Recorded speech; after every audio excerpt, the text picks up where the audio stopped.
First, I'll introduce myself. My name is Candice Morgan. I am the Equity, Diversity, and Inclusion Partner. My pronouns are she, her. And I work at GB, formerly known as Google Ventures. Have a long history working in diversity, inclusion, and equity work. I formerly was the head of equity, inclusion, and diversity at Pinterest, and prior was at Catalyst for about 10 years, advising large companies on diversity. And I have the pleasure of being our moderator today on the journey to becoming an angel investor with our wonderful panelists. So I'm actually going to have our panelists have a moment to introduce yourselves. And the way that we're going to do this is by asking them a question. So my panelists are going to tell you a little bit about who they are, and then I'm going to go around and ask them how they entered this angel investing world. And with full disclosure, I'll say I recently became an angel investor and have been organizing a group of Black Googlers for a Black angel group. So I'm newer to this journey than our panelists, and we'll let them tell you more about this. Sylvia, I'll turn it to you first and have you talk a little bit about who you are, what you do, and why you've decided to join today. Wonderful. Thank you for just being here, and excited to be part of this entire session. So I'm Dr. Sylvia Mah, and I am one of the founding partners of Ad Astra Ventures. It's just three partners really trying to get to get equal representation for female entrepreneurs and female investors across the venture table. But my journey as a promoter for female entrepreneurs started about 12 years ago when I started Stella Labs, which is a business accelerator for female entrepreneurs, now being led by Raven O'Neill, and a wonderful group of leaders that are really wanting to promote female entrepreneurship. And we do a Women's Venture Summit and a Women's Fast Pitch that has been around for about 8 or 9 years, really empowering entrepreneurs to get that access to capital. And then we also have on the other side, Stella Angels, which is an angel group for female and angel investors, mostly aspiring angel investors, just like you, Candice, that really don't know kind of where to land. So land with us at Stella Angels. We're nationwide. We're about 15 ladies in our angel group, and we only invest in female-led businesses through mostly SPVs or individual investment. But over the last 12 years, I'm even one of the fund LPs of Lorine's fund at Portfolio, and how I became an angel investor, and then I'll kind of put everybody else around, is that about 12 years ago, I was in the commercialization space. I have a PhD in biochemistry and then an MBA in strategy and marketing. So I was always working in this commercialization space as an academic. And then I said, you know what, I can become an angel investor because my father passed away. He was an entrepreneur. I didn't know how much he had amassed. I'm like, wow, I've always been this starving startup trying to figure out how to get access to capital, especially as a woman, especially as a Latina, even though I don't look Latina. I'm originally from Venezuela, Caracas, Venezuela, came here in the United States in 1991 as an international student. So came here as an immigrant, started kind of doing my science stuff, doing a total geek, then into commercialization. And then when my father passed away, I'm like, wow, I have this access to capital. I can actually use this. I'm going to work until the day I die, but man, can I activate my capital? Very, very, really impactful. I wanted to do it. So I started just connecting with women, just like everybody here on the panel, saying, how can I learn more about angel investing? So I went through 37 Angels. I went through Pipeline Angels. I went through Golden Seeds, trying to find all this kind of information. And now fast forward 12 years later, I have 65 plus companies in my portfolio, only in women entrepreneurs and BIPOC founders. So that's me in a nutshell. Incredible. That's incredible. And there's so much to unpack, and we will unpack it. And for those of you in the chat, yeah, please go ahead and get started. We're going to make sure to take all the time we need for this panel. Let us know where you're from. Let us know, you can even start teeing up questions for our panelists.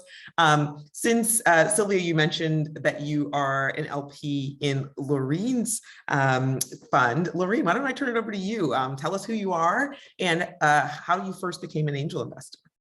Sure. Hi, I'm Lorine Pendleton. I am lead partner in Portfolio Rising America Fund, which is a diversity fund. We invest in diverse-led companies or LGBTQ-led companies. We have actually two funds. So we had our fund one, which launched 2 years ago. We invested in 16 companies. And then we launched our fund 2 a few months ago and already made one investment, and we're currently fundraising. How I became an angel investor, the impetus and why I became an angel investor when I heard only 1% of Black founders give VC dollars. And that was, I heard that about 8 years ago, and I was just really appalled by that. I'd worked out, by way of background, former lawyer, left the practice of law. I joined a couple of startups, 2 of which had exits. So I've been an operator and worked on the ground floor, with companies and helped growing them. They were all VC backed. So I knew the importance of having, funding to grow your company.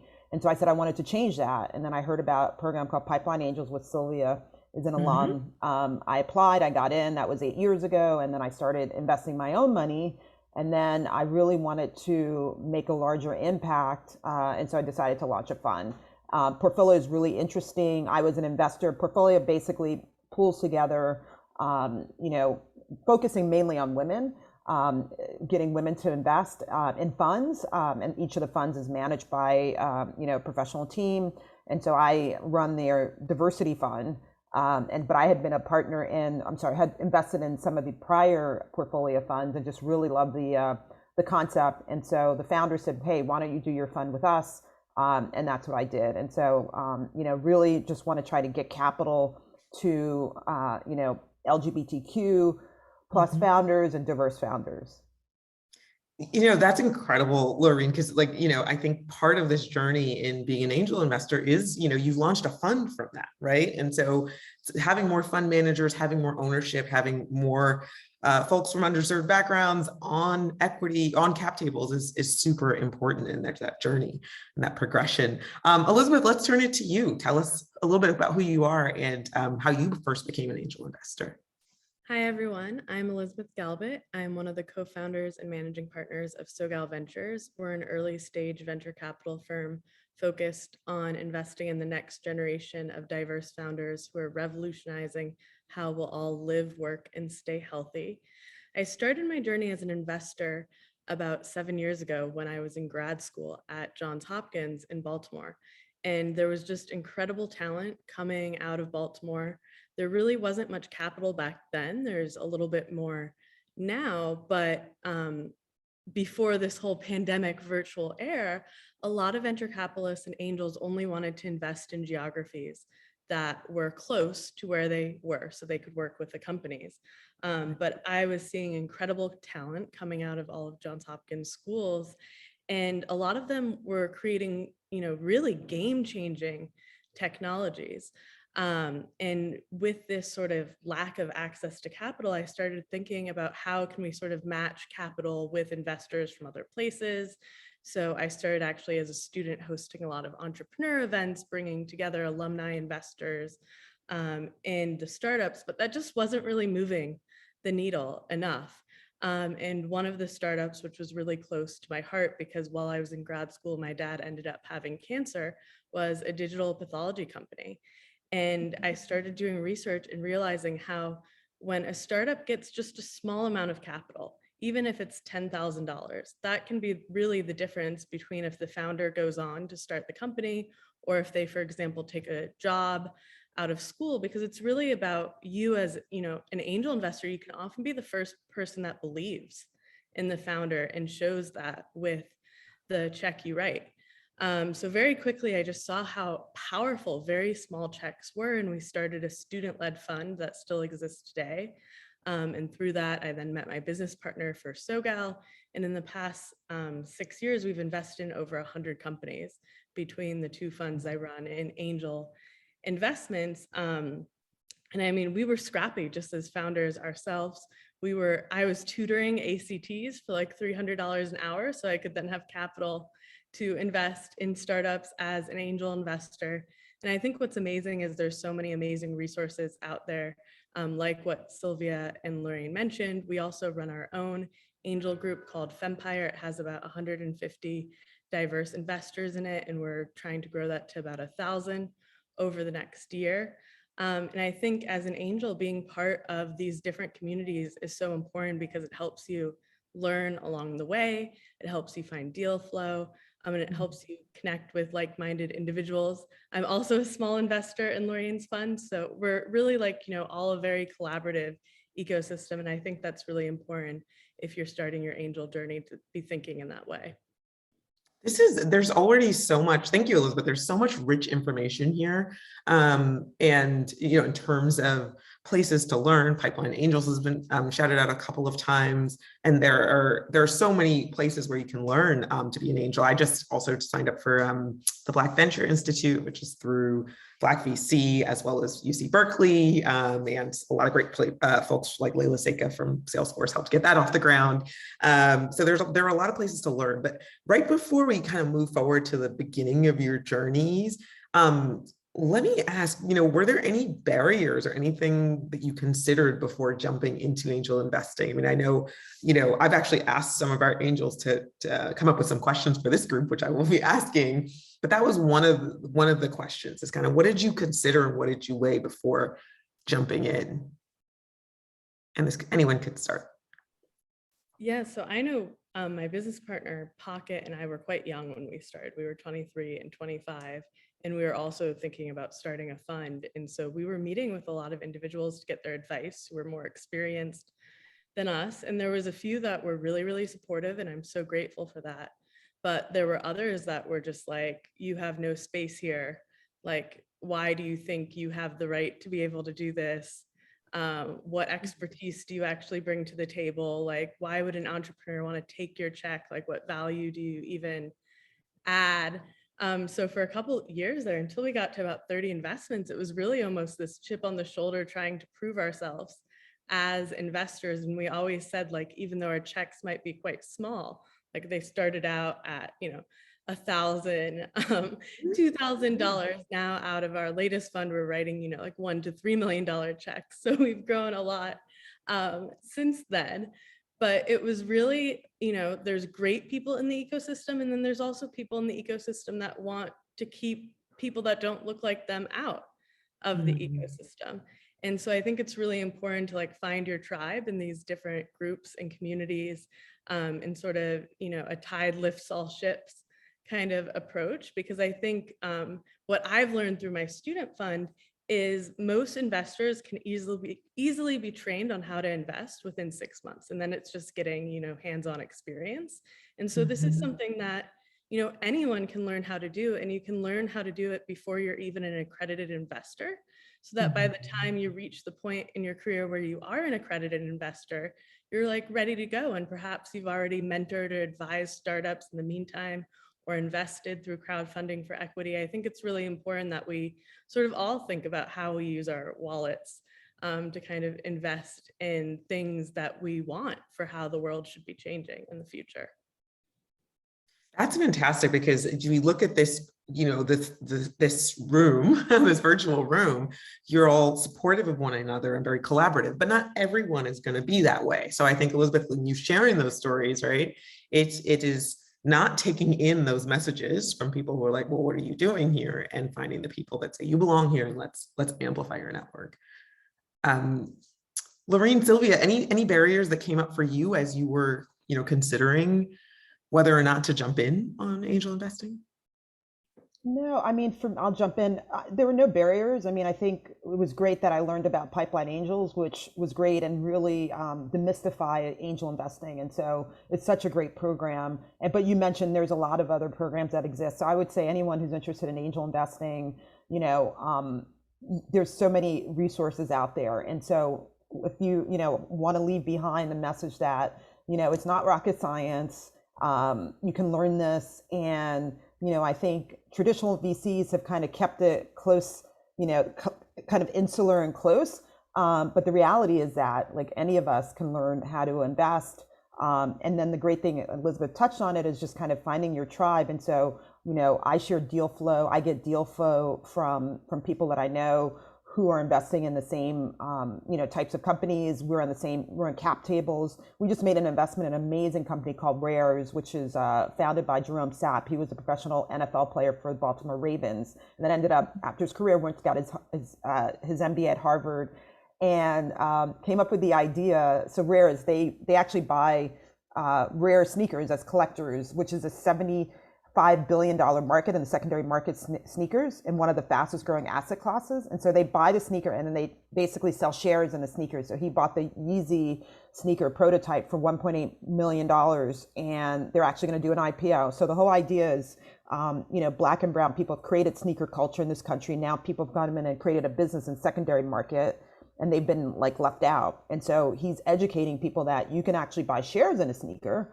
You don't necessarily have to own the sneaker, and actually those shares can go up. And so these are the type of companies that we look for. And I found him, I was through my network, it was a pitch competition or a pitch. The W Fund had him speaking and pitching, and I saw it and immediately thought, this is an incredible idea. And so, basically what I would say is also find your edge. What are you really good at? What industry do you know a lot about? And then become an expert in that area, and then learn how to invest in it. And so again, it's not rocket science. Anyone can do it. It's just developing the skills. And fortunately, when I started, Pipeline Angels was one of the only kind of thing that was out there. Now, you're in that program, the Black Venture Institute, Black VC, 37 Angels. There's a lot of other, kind of angel investing programs. I'm a former board member of Angel Capital Association, which costs $200 to become a member. And they have training, every month, webinars. And then if you're not able to attend, you can get them on demand. So, it's just really, if you're interested in this, you can find so many resources to pursue this. Yeah, that's incredible. I'd love to just add, looking at all of Elizabeth, Lorine, and Candice, all of us are so collaborative. I think one of the things that was a barrier was you have to do so much to kind of break through the noise. And when we were all starting off, 12 years ago, we knew the numbers, right? It was in the single digits how many women angel investors were in the United States. Single digits, it was 8 or 9, right? Just women, not even looking at, Latinas or Black investors.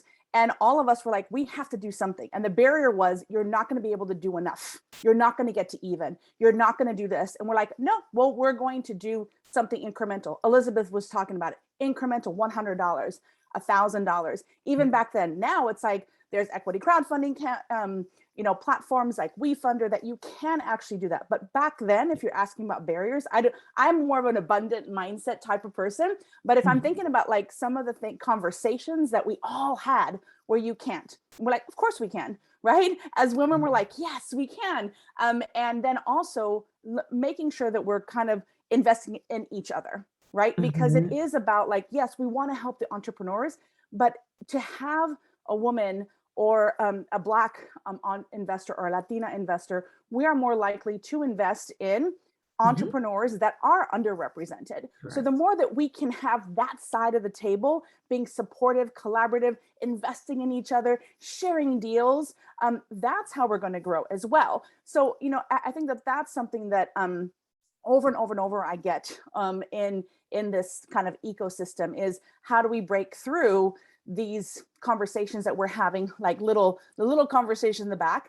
And I would just like to add one more thing, is that just a barrier within myself, right? So when I had my first check, it was in a life science company. I was freaking out, going, oh my gosh, I don't know. And I called up 37 Angels founder, right? And I said, I had already gone through her boot camp. I said, I don't know, I'm not ready. And she's like, you have a PhD, you understand. I'm like, yeah, I totally understand it. She goes, yeah, so write the check. I'm like, but I don't know, everybody's saying that I have to fit into a box and it has to have valuation. She goes, do you feel comfortable?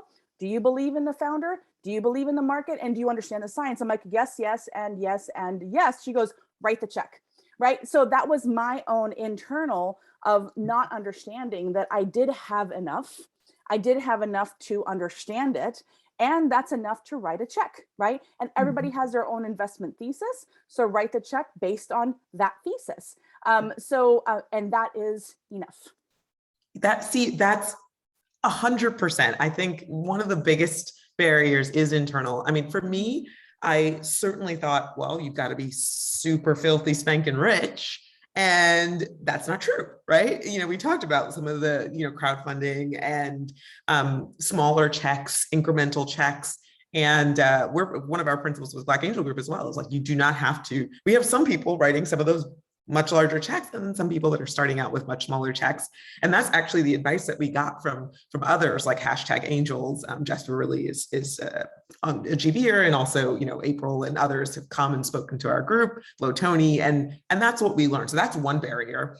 I wanted to break down one thing that we talked, sorry, before I go to that, another barrier, right? It's like, what do I have to give this founder? And I know a lot of people are like, well, what can I do? What's going to be of value, and is it going to be enough? So I wanted to, ask the group a couple of things. One, like, did you encounter that at all, or have you? What do you say to others if they say that? And obviously, some deals are very hands off. Some deals are like, okay, I'm also going to advise you. How do you determine a little bit that balance? And then the last thing I'll throw out, and I know there's a lot, is accredited investor. I think that is very intimidating to people. And so how do you get around that barrier and start even before you're an accredited investor? So any of those threads that you'd like to pick up, would love to hear from you. Yeah, so I think just listening to founders and asking them, what are some of the biggest challenges? What's keeping you up at night?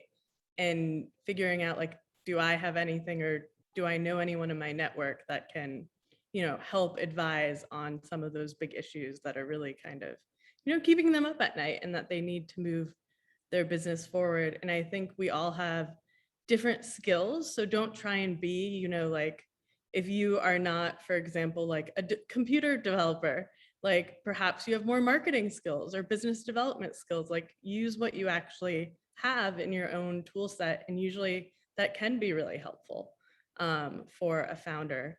And then I think on the accreditation thing, we're actually working as part of our nonprofit for the SoGal Foundation to roll out kind of a new program to help people get sort of Series 65 FINRA licenses to make it more sort of accessible to become an accredited investor. That's kind of under the new regulation, a way that you can kind of, get a license and then become an angel investor, even if you don't meet the net worth or income requirements. It's quite interesting. It's like a test that only takes a few hours. You don't have to score kind of over, I think it's 71% to be exact. And it's also a lot of just information and skills that are probably good for you to know for your life and your own financial well-being anyways. But I think it's never too early to start. Like if you're somebody who's still in school, there's lots of school-based venture programs. If you're out of school and you're in the tech ecosystem, even like talking to other angel investors before you're an angel investor, that can be really helpful. And then I always say, like, become an investor before you're actually an investor. So if you're somebody who reads a lot and looks at different companies and goes to demo days, like start keeping track of what you like somewhere. It could be publicly via Twitter or like a blog, or it could be private, like on an Excel spreadsheet or a Google spreadsheet, or, like just in the notes app, but say, I saw this founder, this is what I really liked about it. This is what I really liked about the business, and keep track of that, because this isn't kind of like a single one-day journey or a 1 month or 1 year journey. As you've heard from all of us, this is something that spans a very long time. And is something you do throughout your career, and you're always learning. So I think it's important to think of angel investing as kind of like getting a degree, right? So if you go and spend money on your education, you're spending that to learn something. With angel investing, you can kind of invest and spend that money into learning about these different companies, learning about their growth, especially if you're a startup founder yourself. Like this could be kind of inside insight that you wouldn't otherwise have, that can help you even grow your own business. So I always say, like, kind of think about your angel investing budget as like what you might spend on a professional development opportunity, and kind of cut that number into like 10 of your first checks and let that be your degree in angel investing, if that makes sense. I love that. That is such a wonderful analogy and way to think about it. Yeah. Thank you. Lorine, Sylvia. Yeah, no, I would add, I tell people, capital, I say it's the 3 C's of capital. Everyone thinks it's like the check, financial capital, but there's other ways that you can give capital. Your social capital, so your network, if you, say there's a company, consumer packaged goods company or consumer type of company, and you work at Walmart or you work at Costco, that founder may want to get into that organization, or you can, again, that's your edge. You understand retail. And so, working with them on that and advising them. The other thing could be human capital, touching what Elizabeth said, if you have marketing expertise, maybe you can help that founder with their marketing. If you have a finance background, with their accounting. And so there's so many ways that you can, if you're not accredited, or you're actually, maybe don't feel comfortable, or you're not ready to write that check, there's other ways that you can help companies. And a lot of companies also need advisors. You could serve as an advisor. So those are other things that you can do. And then, when we started angel investing, you had to be accredited investor. Now there's going to be other pathways to be accredited, but also equity crowdfunding exists now. And so there are so many platforms. Republic is a great platform that you can get on and look at companies, and you can invest. You don't have to invest, thousands and thousands of dollars. You can write smaller checks. So take a look at that. You can see the due diligence that these platforms have. I would say also, go to demo days, just network, there's so many accelerator programs. You can sign up to go to their demo days, see how founders pitch, see what type of founders you like, how they pitch, who's good, who's not. And just, kind of be self-taught. Elizabeth made some great points about that. And yeah, and what I want to say is, I'm continuing to learn. It's not like, oh, I went through Pipeline Angels, now I have a fund. Things are changing so quickly. And so you have to be a perpetual learner. When I started, I didn't know much about fintech. My fund, we've made 4 fintech investments. And, I was at the CB Insights FinTech conference, a week and a half ago, learning about fintech. I've been, that's kind of one of the areas that, I'm building up expertise in, and so just kind of embracing being a perpetual learner. And, everything is changing so quickly. So that's really important as well. That's awesome. Yeah. I want to echo a couple things and also add Please. on. So definitely staying curious is paramount for aspiring angel investors like Elizabeth was talking about, and then also existing. So even like myself, I'm going next week to the ACA, Angel Capital Association, Fall Forum in Philadelphia.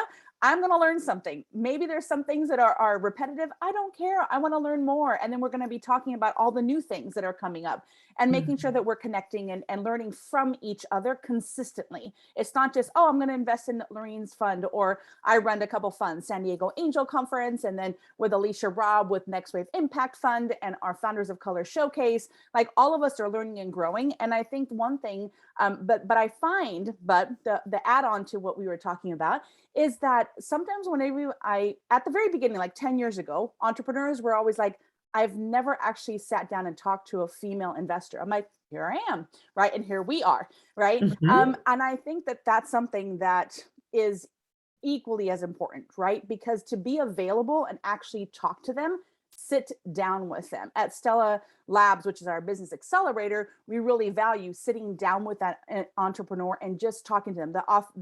The listening, that Elizabeth was talking about, but also that authenticity of saying, as an investor, is like, what can I help you with?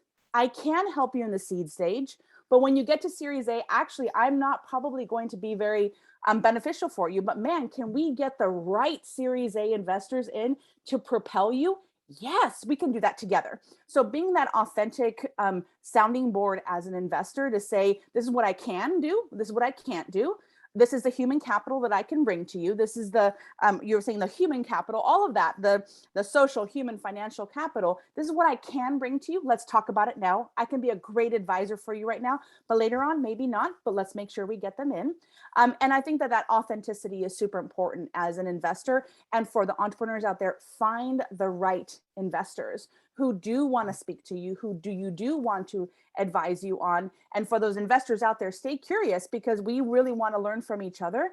And that collaborative spirit, it's not that we are, taking sourcing from different places. We should be taking sourcing from different places. We should be going to all of these demo days and pitch days and stuff like that, because I know that I've seen somebody like 2 years ago, and then I see them at another pitch event a year later, and I'm like, wow, they've done such an amazing job. talking about the traction and all of that. I'm like, I want in. And then, oh, they don't have an open round. Oh, let me know when your open round is. So all of that, like investor relations and investor journey, does take a long time sometimes. And just know that, embrace that journey and stay curious in that journey. And I love keeping track of all of the entrepreneurs as well that you meet, because you never know when somebody actually is ready for investment, and you can be that sounding board for them at the right time, and they're going to be able to scale. Yeah, it's the conversations with entrepreneurs, as you said, and like being there for entrepreneurs, helping entrepreneurs is such a part of that. And as Lorine mentioned, there are multiple forms of capital with which you can do that.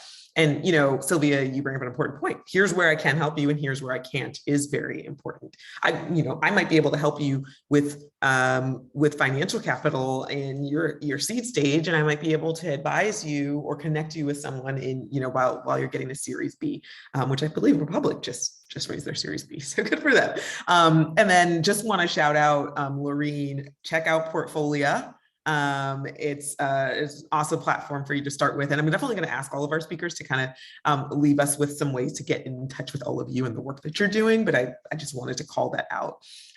Sylvia, I'm going to stay with you for a second because I want to talk about deal flow and how you generate deal flow. Some of you talked about going to demo days and things like that. And this is something I think some angel investors worry about. But maybe you just start, and I would love to hear from the rest of the panel. How do you gain traction in deal flow there? For me personally, I'll start me, and then we'll kind of go out into the generalization of let's say, an aspiring angel investor and an existing. So for me, I'm involved in so many different things that deal flow is not necessarily an issue for me. What I really am very mindful of is making sure that I'm values aligned to the people that I do have deal flow from, right?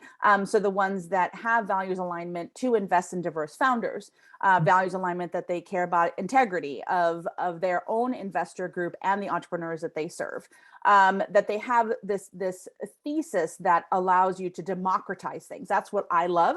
So making sure that I'm aligning to those external funds and accelerators and incubators, co-working spaces, and either that I volunteer my time saying, hey, I'm going to give an hour a week, or that we have all of the accelerators, Stella Labs, Stella Angels, Ad Astra Ventures, Next Wave Impact, San Diego Angel Conference. I'm actively involved in all of them, either leading them or teaching or advising, mentoring.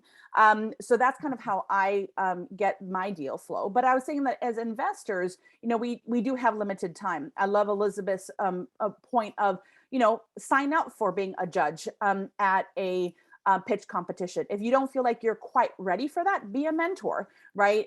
With an accelerator. They're always looking for great mentors or investors that are curious, that they're open, they're authentic, they're themselves coachable, not just entrepreneur, but the investor too, of saying, hey, I want to speak to student entrepreneurs. Great. If you feel like that's your calling, this piece of an angel investing as being a servant leader, you have to embrace that, because it is a journey. It is long. It is about education, growing, learning, and networking, but really serving before you really write that check, so that you can get to know that entrepreneur. That's how you can get the best deal flow, is to serve first, get those mentoring, get those advising into different accelerators within your geography or nationwide. Now that we're all global and virtual, it's exciting to be able to go into different geographies and different states and different areas. So that would be my 2 cents. That's more than 2 cents. Elizabeth, Lorine. Yeah, I think something else you can do, right? I think there's a variety of spectrums of how much time you spend on angel investing. It can be anywhere from a couple hours a month all the way to this is practically your full-time job. And depending where you want to be on that spectrum, I think kind of will inform your approach to how you start looking at deals. And I think one of the lower barrier ways is to find an angel investor who's perhaps a few years ahead of you in their journey, somebody that you really respect their portfolio and their investment thesis is kind of similar to your investment thesis, and just, have those conversations and be like, hey, these are the industries I'm really interested in. Here's what I think my investment budget should be for the next couple deals. Could you perhaps pull me in when you're thinking seriously about a company to the meetings so I can like shadow you in one of these meetings and perhaps then co-invest alongside of you, because I really respect kind of some of the deals you've done. And I think that's a great way of just like, if it's really scary for you to have, you know, a one-on-one meeting with an entrepreneur as an investor, maybe you can be part of somebody else's meeting with an entrepreneur and see the questions that they ask as a more experienced angel investor, and perhaps tag along to the deal flow that they're already generating. I would add to that, another suggestion is, you know, definitely reach out to an angel investor you respect, but also, you know, give something, offer to do due diligence for them, research as well. And that way you can learn how due diligence is done. You're doing it hands-on. That was a great thing about Pipeline, was like we're learning and then we're doing. And so we had companies pitch us and then we formed due diligence teams. And so it was very hands-on. And so I think, you know, kind of shadowing an experienced investor and then, but offering them, you know, hey, I'd love to do due diligence and help you out with due diligence. And, you know, I'm sure they would take you up on that. Yeah, we take anyone up on that as part of Yeah, our yes. Same. Anything. Have And helped and us right yeah, on those and provided so much value, especially like we just had a deal in the pharmaceutical space, and one of the angels in the group ran their own pharmaceutical company before that and successfully sold it. And that individual, you know, volunteered for diligence, and it was way better than I could have done myself because of their experience in this space. And so definitely volunteer for those things. I think any of us on this call would take you up on that. I think also owning that experience that you do have is one step forwards to writing that first check. So the more that you can say, hey, I know these things, I can add, even if it's a paragraph in a due diligence report or a whole, you know, section or advise. I love that piece. Thank you for bringing that up. Yeah, fantastic. And, you know, so this is so practical. There's the sharing that's happening in this conversation. I know it's 1 o'clock now, but given our technical difficulties, we're going to take 5 more minutes. So if you have a question in the chat, please pop it in. I want to pose a question, but obviously we'll defer because I could keep going because I want to talk about deals that might have been tricky. Any kind of deals, you know, have you had an experience with deals that have gone wrong? Maybe you've had to back out of a deal and so forth. And how might you have handled it differently?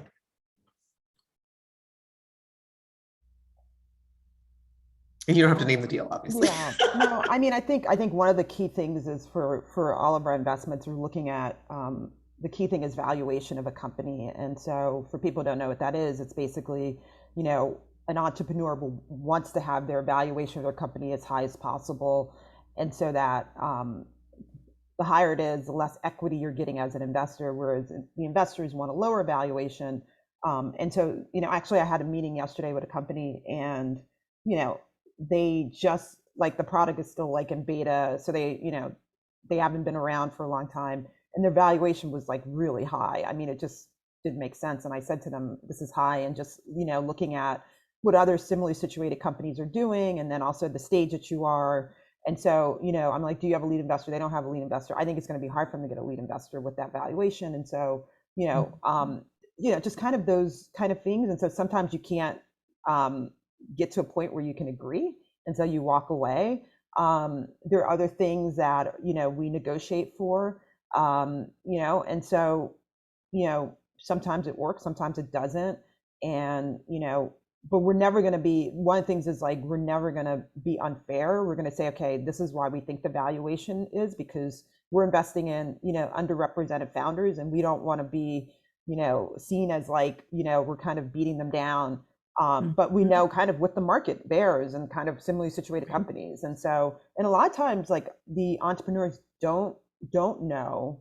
And part of what we do also is to educate them, but we're like, look, you need to find out on your own, but we're telling you this is what it looks like for a company like yours, but go out and don't take our word for it, but just in our experience.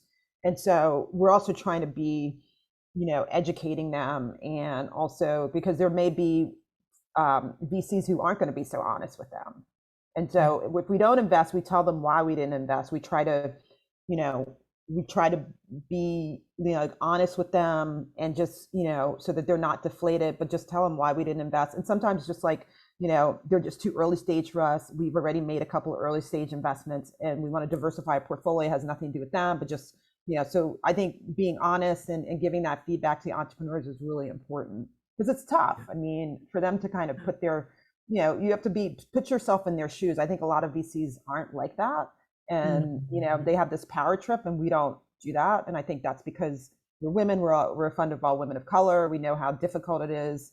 And so we want to try to, and we may say not now, doesn't mean no forever, but just right now, no. And that's happened before. So Great. We've got a couple minutes left. So any other thoughts on that, Elizabeth and Sylvia? Yeah, Sylvia, I think okay. the startup journey for entrepreneurs, right? Again, similar to angel investing, it can be decades long and there's ups and downs on like a long-term basis. There's also ups and downs in a day. I see some entrepreneurs we've supported in this group here today, and I'm sure they've had many of these moments. And I think being honest with your investors and sort of encouraging founders, as Lorraine was saying, to be honest with you so you can be honest back to them is really, really important. Because as angel investors, right, we know a company at day 1 or even day 365 is nowhere near its full growth potential, and that there's going to be 90% of the things that they haven't figured out yet and that they're going to have to figure out over time. And I think a lot of first-time founders are kind of scared of giving the truth and not making their package look perfect to an angel investor. So if you as an emerging angel investor can actually be upfront and say, like, it's okay that you don't have everything figured out right now. This is part of the startup and entrepreneurial journey. And, I think you're very smart. I think this space is very interesting. I think these may be some of the challenges you'll deal with in the future, but like encouraging that honesty in your conversations with entrepreneurs, I think can go a long way of kind of creating a better ecosystem for us all. Because I think especially as women, sometimes we hold ourselves to this ideal of perfection. And that's just not realistic as an emerging investor or as an emerging entrepreneur. And I think that's harmful for us all when we're all trying to, pretend that we've got everything together. 100%. And I know we're at time. Sylvia, let me give you 30 seconds though, because I feel like there's something you wanted to say and then we'll wrap right up. And I'll be really quick. I think owning that we are as women more relational, so it's going to take us longer. I also embrace that abundance mindset. And at San Diego Angel Conference, we always say we want to get to yes. And yes might not be a check, but yes might be, hey, it's not a good fit for us as a fund because we have our investment thesis, but we can introduce you to the right yes. So I think that that's something that I know that people who go through a lot of the valuation exercises, they always are trying to find the holes. Like, how do we say no? Flip it and say, how do we get to yes by we're using a network, using our experiences? So that I would just wanted to answer that of like, there's not a derail. It's more of like switching your mindset to a yes mindset. And that might not be a check. Yeah, I love that. Such a positive way to put it and a way to impart advice and give capital regardless of its financial. Thank you to all of our panelists, Sylvia, Elizabeth, Lorine, you've been fantastic. And hope the rest of you enjoy the rest of your StartOut Summit today. Thanks for coming. Thank you. Thank Bye. you. Take care, Bye, everyone.